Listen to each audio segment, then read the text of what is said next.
Oke, bismillah. Assalamualaikum warahmatullahi wabarakatuh. Kembali lagi di RYD31 Media. Oke bro, jadi pada video kali ini saya pengen ngebahas tentang Red Bull Rookies Cup. Ya, ajang yang mungkin kita semua udah pada tahu ya. Ajang one make race alias dengan satu tipe motor dan juga sponsornya sama semua, yang beda cuma nomornya, dan pembalap-pembalapnya dari seluruh dunia ya yang ikut di Red Bull Rookies Cup, mau dari Asia, mau dari Eropa, mau dari daratan Afrika, Amerika, dan semuanya boleh ikut Red Bull Rookies Cup. Pendaftarannya terbuka untuk umum dan memang ada beberapa pembalap yang sudah direkomendasikan sendiri oleh Dorna Sportnya juga untuk atau diundang untuk bisa mengikuti Red Bull Rookies Cup di musim-musim selanjutnya. Kalau pembalap tersebut mengikuti ajang-ajang juga yang terkonsentrasi di wilayah mereka ya, tapi ajangnya tersebut juga di bawah naungan dari Dorna Sport juga. Jadi masih dalam satu circle, satu lingkaran yang saling keterkaitan lah, intinya seperti itu. Nah, Red Bull Rookies Cup jebolannya banyak banget, mau di ajang MotoGP, Moto2, Moto3, dan juga World Superbike, World Super Sport, dan ajang-ajang lainnya. Itu banyak yang pernah pembalap-pembalap tersebut adalah jebolan-jebolan dari Red Bull Rookies Cup. Mungkin kalau kita berbicara di World Superbike aja seperti Toprak, itu jebolan Red Bull Rookies Cup. Dan seperti kalau di MotoGP ya, kita mungkin ke Johan Zarco, generasi pertama Red Bull Rookies Cup 2007, terus ada Miguel Oliveira, Brad Binder, terus banyak lah ya, apalagi di Moto2, di Moto3, apalagi tahun ini paling banyak lah jebolan-jebolan dari Red Bull Rookies Cup, mulai dari Daniel Holgado, David Munoz, Mario Suraaji, terus juga Ivan Ortola, wah banyak lah ya, segala macam lah ya, banyak pembalap-pembalap yang memang jebolan dari Red Bull Rookies Cup.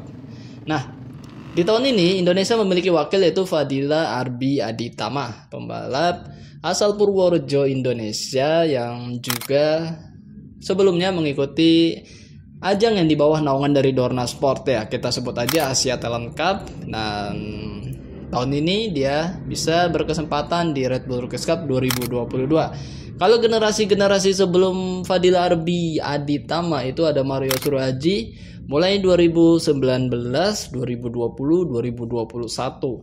Dan sebelumnya Mario Suraaji ada Gary Salim di musim 2018 Red Bull Rookies Cup. Nah, banyak merasakan kompetisi di Red Bull Rookies Cup sampai saat ini ya Mario Suraaji, karena bisa kita katakan 3 musim mulai dari 2019, 2020, dan 2021 di Red Bull Rookies Cup. Nah, banyak yang nggak tahu kan sebenarnya seperti apa sih Red Bull Rookies Cup itu secara konsep lah. Nah gitu kan, saya pribadi juga kan nggak pernah nonton langsung lah, karena memang saya cuma nonton dari balik layar seperti kalian-kalian juga. Karena Red Bull Rookies Cup diselenggarakan di sirkuit-sirkuit Eropa berbarengan dengan ajang Grand Prix ya, MotoGP, Moto2, Moto3.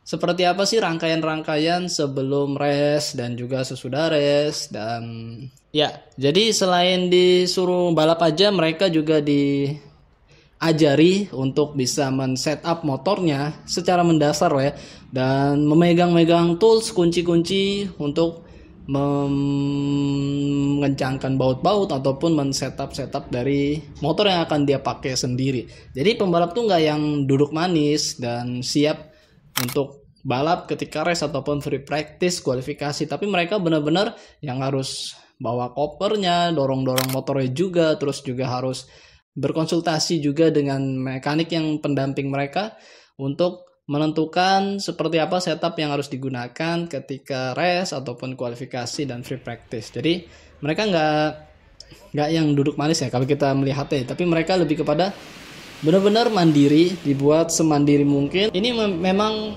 menarik kalau kita bahas ya, kalau kita tonton, karena memang dimulai dari sinilah bermunculan juga para pembalap-pembalap generasi MotoGP ke depannya kan. Mulai dari ajang ini terbentuklah pembalap-pembalap Moto3, Moto2, dan juga MotoGP ke depannya. Ya, jadi nggak serta-merta bisa langsung tiba-tiba ada di MotoGP, tiba-tiba ada di Moto3, tiba-tiba ada di Moto2, tapi mereka memang mengikuti step-step awal, dan itu jelas susah dan penuh dengan perjuangan ya. Ya kebetulan juga memang ada pembalap Indonesia di ajang ini dan mudah juga diakses buat kita yang dari Indonesia untuk menonton, karena memang Red Bull Rookies Cup mereka memberikan banyak cara untuk bisa nonton ketika race, seperti dari Red Bull TV ataupun kadang-kadang mereka streaming juga di YouTube-nya ketika live race, ataupun dari TV-TV yang memang menjadi mitra mereka juga. Jadi ya banyak cara untuk bisa nonton Red Bull Rookies Cup, otomatis audiensnya juga, penontonnya juga makin banyak ya dari seluruh dunia, karena memang bisa disaksikan dan mudah disaksikan, intinya seperti itu kan.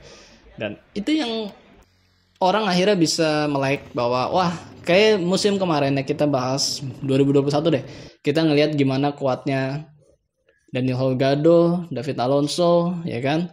Yang juara David Alonso di musim 2021 Red Bull Rookies Cup. Dan kita tuh pada ngeprediksi bahwa wah, mungkin 2022 nih bakal naik nih pada nih ke Moto3, karena memang dari Red Bull Rookies Cup ini kan sangat sudah dekat banget lah ke ajang Grand Prix, karena setelah Red Bull Rookies Cup nggak kemana lagi, tapi langsung bisa ke Moto3, ke ajang Grand Prix kan, ataupun ke kelas lainnya, mungkin ke FIM Junior GP kalau memang usianya belum mencukupi untuk masuk Moto3 World Championship. Nah, intinya dari ajang ini kita bisa melihat potensi-potensi pembalap yang bakal besar ke depannya, dan kita tahu gimana prosesnya dia, gimana dulunya dia ketika masih di Red Bull Rookies Cup. Dan ini yang menarik kalau bisa kita dokumentasikan, kita ikuti step by step, race by race, bahwa pembalap-pembalap ini yang kedepannya akan menggantikan pembalap-pembalap yang sekarang ada di MotoGP. Bersyukurnya ada pembalap Indonesia, jadi kita lebih kayak ada rasa nasionalisnya lagi, bahwa kita pengen nonton nih ada wakil kita dari Indonesia berlomba di ajang ini. Intinya kan demikian. Dan motor-motornya pun ya jelas ini Moto3 generasi awal KTM RC 250R, yang dimana motor prototype yang gak dijual di dealer, motor yang benar-benar ringan, motor yang cukup kencang sekitar 50 horsepower, dan dengan tenaga 50 horsepower ini dengan bobot yang enteng juga, otomatis power weight ratio-nya juga bagus dan ngacirnya benar-benar gokil ya kan, karena kecepatan top speed pun cukup tinggi juga untuk motor-motor kelas pemula kan, istilahnya seperti itu. Karena kalau nonton Red Bull Rookies Cup kita bisa lihat pembalap itu bisa cukup rapat untuk saling mengejar satu dan lain, dari posisi 1 hingga 15, kadang-kadang 10 lap masih nempel kan, nggak lepas gitu aja, karena memang kecepatannya nggak jauh beda dan tenaganya pun nggak jauh beda, tinggal skill dan momentum dari pembalapnya aja. Oke bre, mungkin seperti ini aja konten kali ini. Terima kasih buat kalian semua telah menyimak video ini sampai selesai. Sehat-sehat buat kalian semua, jangan lupa makan dan jangan lupa berdoa. Akhir kata, wassalamualaikum warahmatullahi wabarakatuh. Bye-bye.